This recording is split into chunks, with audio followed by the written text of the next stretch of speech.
it's a movie but it's sort of partial documentary also।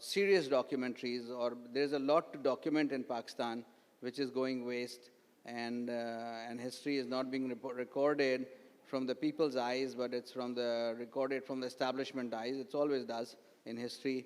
So we are hoping that good quality documentaries will be made that will record our history and our present and hope for the future. Thank you very much.